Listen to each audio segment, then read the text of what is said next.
Hey there, it's Dr. Justin Marcagiani, and today's video is going to be on how to have clean skin secrets.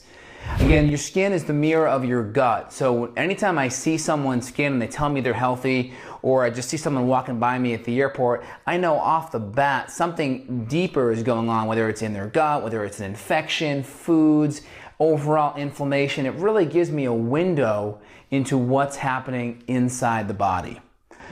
Again, we need the gut. It's essential for nutrient absorption, for essential fatty acid absorption. And again, the gut's the barrier between the inside world, inside your body, and the outside world. And essentially, if we are eating foods that are driving inflammation and driving a leaky gut, that's revving up our immune system. Again, 70 to 80% of our immune system is in our gut, is in our intestinal tract. So the more stress that we put on our body food-wise, that's going to be shown through the skin, because the skin is the integumentary system. It's part of the integumentary system, which is a system that helps with detoxification as well.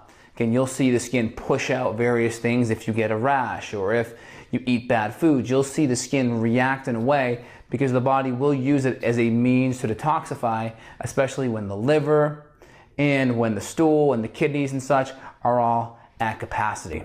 So digging in deep, you want to have clear skin. There's a couple of things you have to do. In just personal experience, I had terrible skin growing up. I remember going to the dermatologist's office and getting a little handout that you see right on the table, and it says, diet has nothing to do with your skin. And I'm just like, oh, this is great. I can have my pasta and my candy bars and all this, and there's no worries. I don't have to really take responsibility for my life and my diet and my health.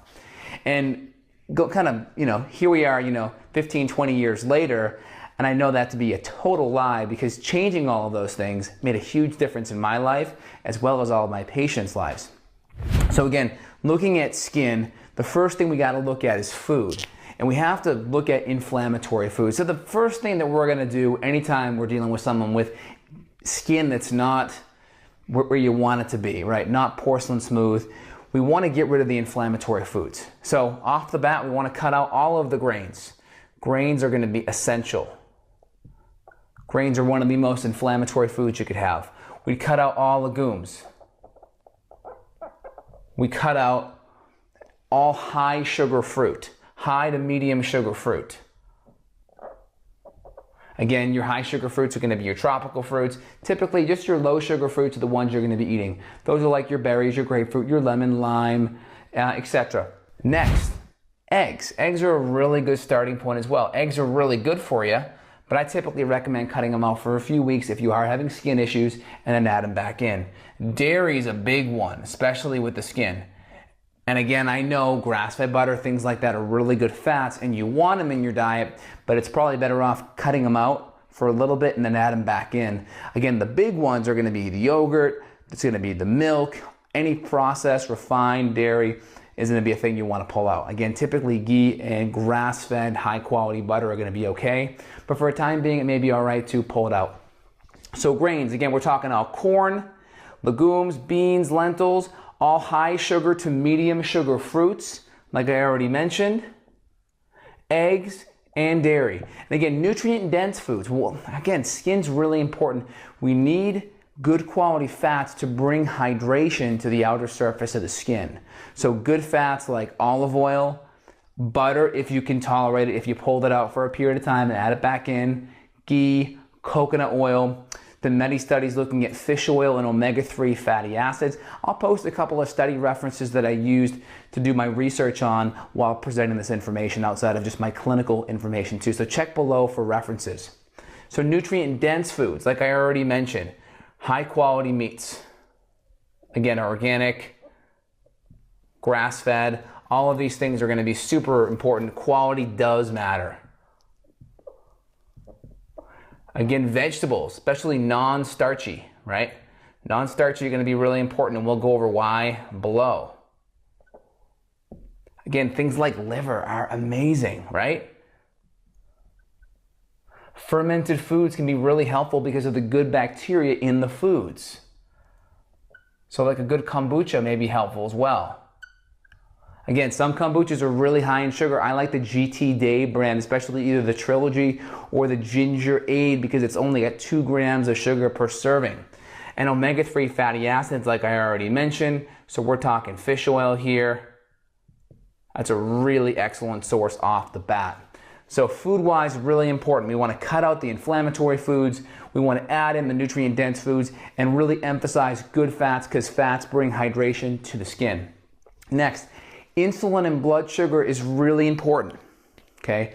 If you dig into the literature and you type in skin and blood sugar or hyperglycemia and skin or low glycemic diets and skin, what you're going to find is surges of insulin, and insulin surges typically follow blood sugar surge.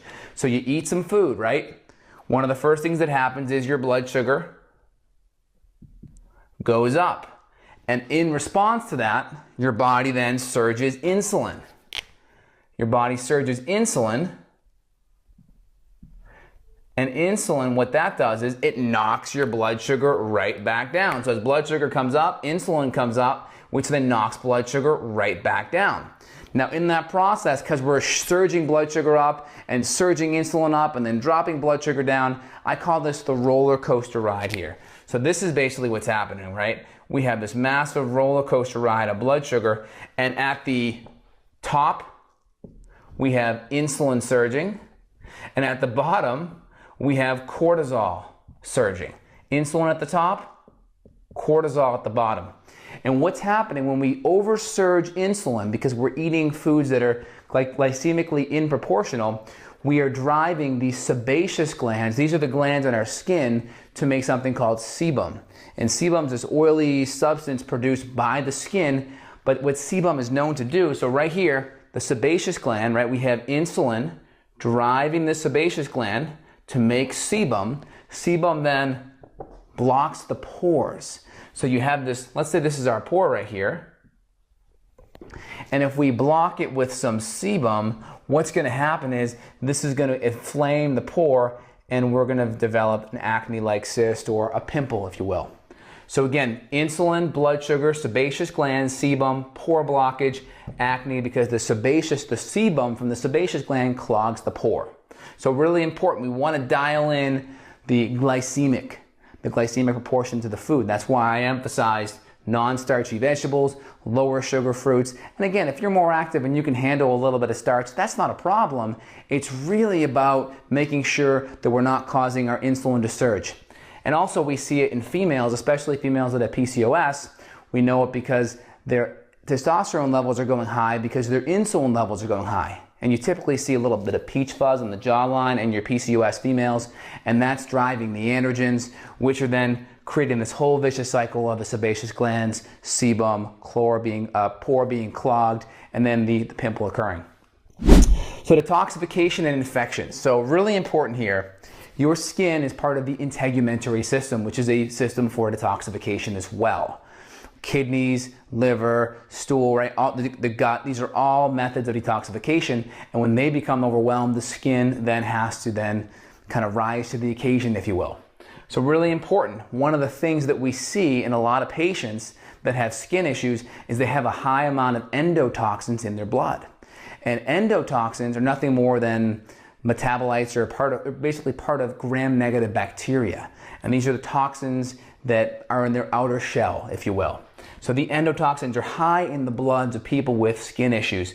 Also, we see SIBO, or small intestinal bacterial overgrowth. This is basically the bacteria in the colon migrating their way back up into the small intestine, and the bacteria in the small intestine are then feeding off them and producing high amounts of methane and or hydrogen, and we see that on a breath test. And again, when we treat these patients with high quality probiotics, one of the things we see is we reduce inflammation, because a lot of these patients right here, they have what's known as dysbiosis, right? We already mentioned that with the endotoxins, if you will. So here's our bacteria, here's our good bacteria, if you will. Here's our bad bacteria, and you can see we want to shift it, right? We want to shift it so the good bacteria is more and the bad bacteria is less. And that's how we shift dysbiosis. Typically, it's the bad is high and the good is low. So we're shifting it so we have more good bacteria and less bad bacteria. That will then decrease the endotoxins, that will decrease the SIBO, and that will help to reduce the inflammation right here, the interleukin 1 alpha, as well as the substance P. These are inflammatory byproducts that when we add in good quality probiotics, it tends to reduce the inflammation. Now, some people, I find they have a hard time taking on probiotics. They become probiotic intolerant, if you will, because their bacteria is so skewed in the bad direction. And what we typically have to do is we have to clean out the weeds before we lay down the seeds. So the probiotics are the seeds and the good bacteria are the weeds. And sometimes we have deeper weeds. We may even have parasites, strong fungal infections, bacterial infections like H. pylori. That's where the endotoxins come in. So this is super, super important that we may have a deeper infection we have to tend to, clean those weeds out, and then we can drop down the seeds, and there tends to be an improvement in skin quality and texture too. So again, this is Dr. J here. When we're looking at skin, we can't just look skin deep. We gotta look deeper past the skin, into the gut, into the diet, into the blood sugar. All is connected. It all plays a major role in overall health and how you look and appear. So next time you look at someone's skin, think about it as a mirror to their gut. Not just a superficial layer, but a mirror to their gut. And if you want to have healthier skin, you got to dig deeper into the gut. So if you have any questions or you need help dealing with this issue with yourself, feel free and click on screen or reach out below so you can get a hold of me. Again, this is Dr. Justin here signing off. Have a great day.